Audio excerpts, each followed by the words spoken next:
semaine à TVL Info. Appel à la mobilisation pour la traverse Rimouski-Forestville. 200 000 pour le rang Paul B. Horaire inversé pour la trotte.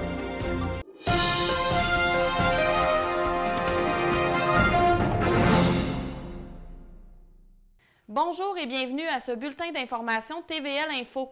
Commençons avec la dernière séance du conseil municipal de Forestville qui s'est tenue le 13 mai. La ville de Forestville a donné publiquement son appui sans équivoque à la relance de la traverse Rimouski-Forestville en adoptant une résolution. Elle demande aux autres instances gouvernementales de faire de même. Le service de traversier entre Rimouski et Forestville est essentiel pour la Côte-Nord, pour le développement régional, a martelé celles qui souhaitent que la région se mobilise en posant des gestes concrets pour assurer la reprise et la pérennité de ce service. Ces gestes peuvent être l'adoption d'une résolution ou encore l'octroi d'aides financières parce que ce lien interrive ne fait pas partie de la Société des traversiers du Québec. Il est le seul à être privé au Québec. Le propriétaire du CNM Évolution, navire qui effectuait les traversées en 60 minutes avant l'arrêt du service, avait maintes fois demandé du soutien financier de la part de Québec avant de mettre fin à la traverse.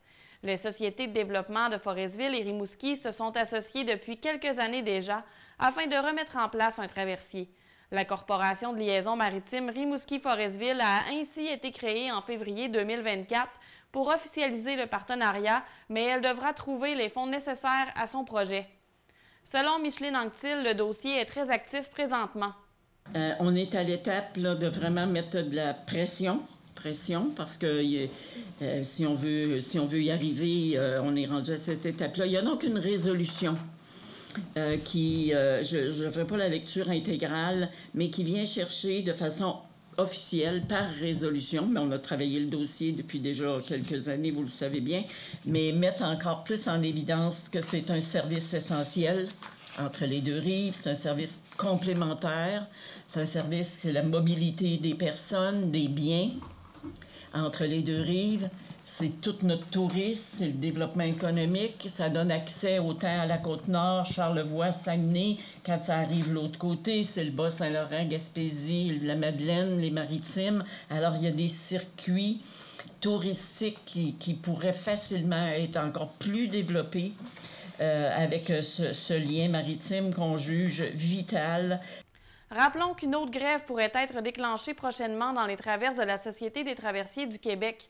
Le lien maritime Rimouski-Forestville est donc une bonne alternative pour ceux qui ne seront pas en mesure de faire la traversée à Bécomo, Godbout et Matane, rappelle Mme Anctil.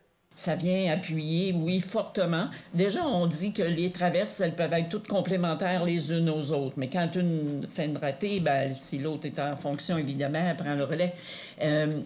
En fait, ici, le promoteur, il faut se rappeler que c'est le seul qui est un promoteur privé. Alors, ça serait facile qu'ils prennent le relais lorsqu'il y a des difficultés dans les autres sites. Le bureau d'aide juridique de Forestville est temporairement fermé depuis quelques semaines déjà. Cette situation dite exceptionnelle ne compromet toutefois pas les services offerts et le traitement des dossiers. Ce bureau est habituellement desservi par 2 employés, soit un avocat et une secrétaire. Dans les circonstances, une employée de bureau de Bécomo va 1 fois par semaine ou plus, selon les besoins, au bureau de Forestville, explique Maître Nadine Coussa, vice-présidente de la Commission des services juridiques. Cette dernière précise que l'avocat qui est attitré est souvent à l'extérieur du bureau, étant occupé dans les palais de justice et devant les tribunaux administratifs. Des mesures ont été mises en place pour permettre au bureau de Forestville de remplir adéquatement sa mission durant cette fermeture. Tous les clients de Forestville qui avaient des besoins ont été rencontrés et pris en charge depuis le 14 avril, soit une douzaine de clients, confirme Maître Coussa. Les services du bureau de Forestville continuent d'être offerts par les avocats de l'aide juridique de la Côte-Nord. Tous les dossiers sont traités tant dans les bureaux d'aide juridique qu'à la Cour, assure la porte-parole. Les clients qui ont des questions peuvent se référer au siège social de l'aide juridique de la Côte-Nord au 418-964-8110. Au total, 25 employés sont à l'emploi de l'aide juridique dans la région. Parmi ceux-ci, 11 exercent le métier d'avocat. Les 12 logements pour aînés autonomes ont trouvé preneur assez rapidement sur la 1er avenue à Forestville. Depuis le 1er avril, tous les locataires sont entrés dans leur maisonnette, confirme la présidente de Villa Forestville, Micheline Anctil, qui dresse un bilan satisfaisant de ce projet de construction qui sera bientôt complété. L'entrepreneur a respecté l'échéancier prévu, tout comme le budget relié au projet. Des travaux restent tout de même à faire avant de couper le ruban officiellement. Une inauguration sera organisée lorsque le projet sera conclu. Parmi les travaux à effectuer, l'organisme aimerait entre autres reboiser le terrain.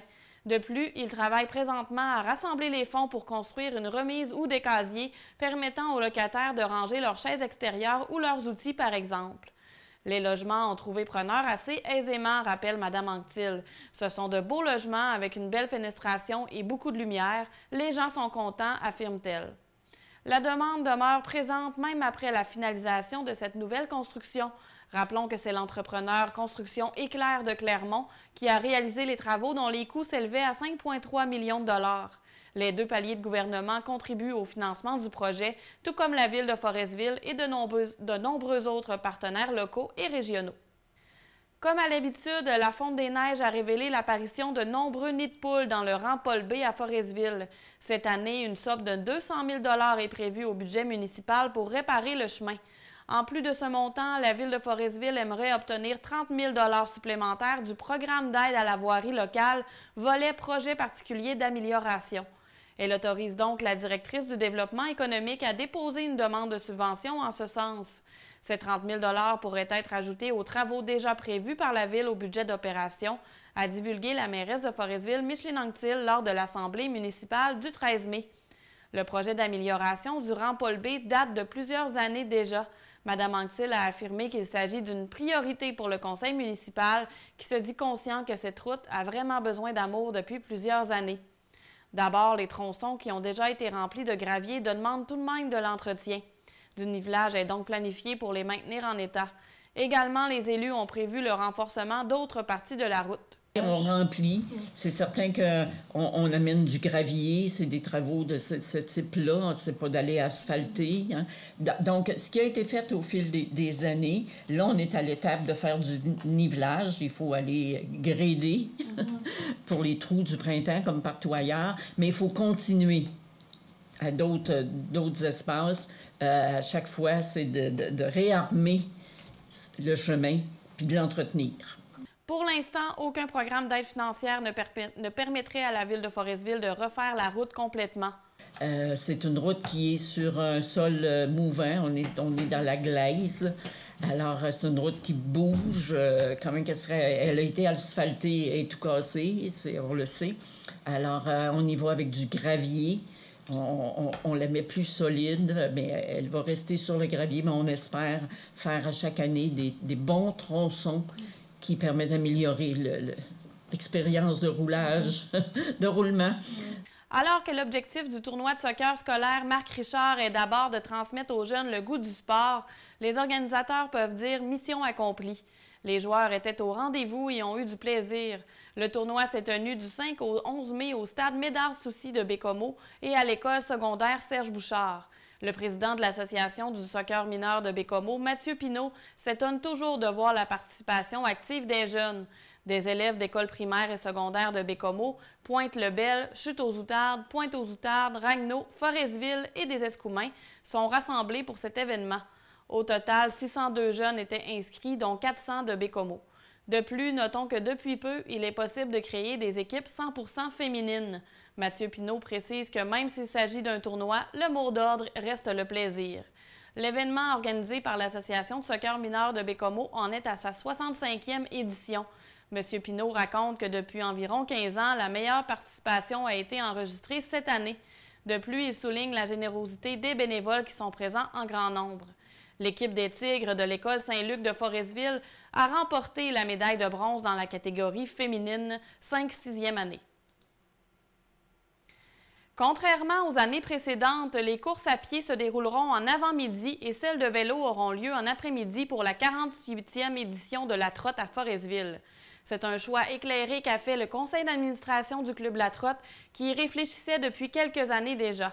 Comme l'explique la présidente Manon Foster, il est toujours mieux de courir tôt le matin. Les bénévoles ne le faisaient pas parce que c'était plus compliqué pour eux d'installer la bannière d'arrivée avant le départ des courses le matin, puisqu'ils ne peuvent pas le faire la veille. Cette année, ils ont décidé d'aller de l'avant avec cette idée. Depuis que l'organisme en a fait l'annonce, d'autres coureurs se sont montrés intéressés à participer. Mme Foster croit que ça va aider au niveau de la participation.